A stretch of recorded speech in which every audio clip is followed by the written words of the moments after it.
Order issue எப்படி வரும்னு நீங்க சொல்றீங்கன்னு ஒரு கேள்வியை கேட்டீங்க. அதுக்கு நான் வந்து அச்சுராஜா அவர்கள் ஒரு சில மாதங்களுக்கு முன்பாக பேசிய விஷயத்த சொன்னேன். சரி, அதை ஏற்கறீங்களா இல்லையா? நீங்க பந்தோபஸ்து கொடுக்குறது யார் வேலை?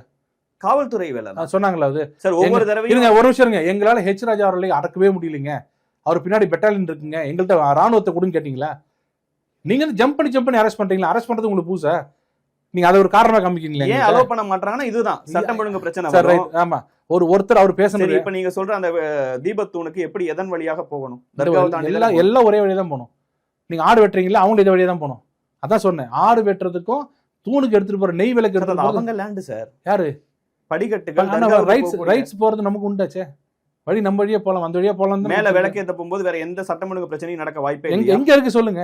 சட்டம் ஒழுங்கு பிரச்சனை நடக்க வாய்ப்பு. சரி விடுங்க, நான் என்ன சொல்றேன், உங்க வழியில சொல்றேன். சட்டம் ஒழுங்கு பிரச்சனை வரும்னு நீங்க ஃபீல் பண்றீங்க, கவர்மெண்ட் ஃபீல் பண்றீங்க, ரைட்டா? கோர்ட் வந்து இல்ல கொடுன்னு சொல்றது, எது சுப்பீரியர் சொல்லுங்க சார்? கவர்மெண்ட் எல்லாத்தையும் பார்க்கணும் சார்.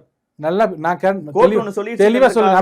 அப்படியா கோர்ட் ஒன்னு சொல்லி இத நீங்க பதிவு பண்றீங்களா? ஆப்ஷனே இல்லையா? இத நீங்க பதிவு பண்றீங்களா? இருங்க தினேஷ் வந்து ஒரு செகண்ட். ஏன்னா எனக்கு கோர்ட் எது சுப்பீரியர்னு எனக்கு தெரியல. ஒரு நிமிஷம் மட்டும். எது சுப்பீரியர்னு நான் ஒருத்தர் பேசினதை காமிக்கிறேன். கோர்ட் தீர்ப்பு வந்துச்சுன்னு சொன்னதுக்கு அப்புறமாக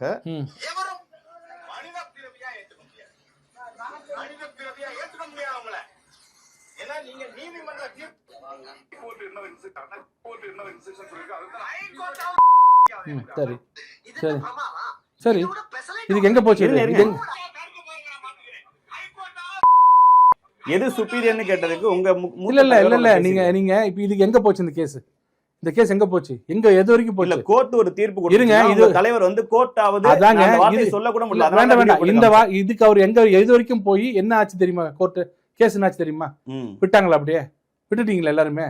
அதுக்கு உண்டான ப்ரொசீடிங்ஸ் அவர் அட்டெண்ட் பண்ணிட்டு தான் வந்திருக்காரு இன்னைக்கும். நான் வந்து இதே கவர்மெண்ட் பண்ண நான் கேட்ட கேள்வி, ஒரு மனிதர் பேசுறது சொல்றீங்க, ஒரு கவர்மெண்ட் அது வந்து கேஷுவல் இல்லங்க. கவர்மெண்ட் மிஷனரி ஒருத்தர் பேசுறாரு பத்தி இப்படி ஒரு நிமிஷம் இருங்க. எது சுப்பீரியர் கேட்ட கேள்வி. ரோட்ல ஒருத்தர் போகும்போது ஒருத்தர் திருடுறாரு. என்ன சார் அநியாயமா இருக்கு? போலீஸ்காரன் புடிச்சிட்டு போய் தண்டனை கொடுத்துறான். அதை வச்சுக்கலாம என்ன பண்ணலாம்? இதுக்கு உண்டான என்ன ஆச்சு தெரியுமா உங்களுக்கு? இவ்வளவு பார்த்து நீங்க என்ன ஆச்சு? இதுக்கு எங்க வரைக்கும் போனாரு? என்ன சொன்னாரு? மனநல மருத்துவர்கள் எல்லாம் சந்திக்கணுங்கிற வரைக்கும் போனுச்சு. அதெல்லாம் இல்ல, பொது அவர் மன்னிப்பு, நான் வந்து கோவத்துல பேசிட்டேன் அப்படின்னு மன்னிப்பு கேட்டு கோர்ட் விட்டுருச்சு.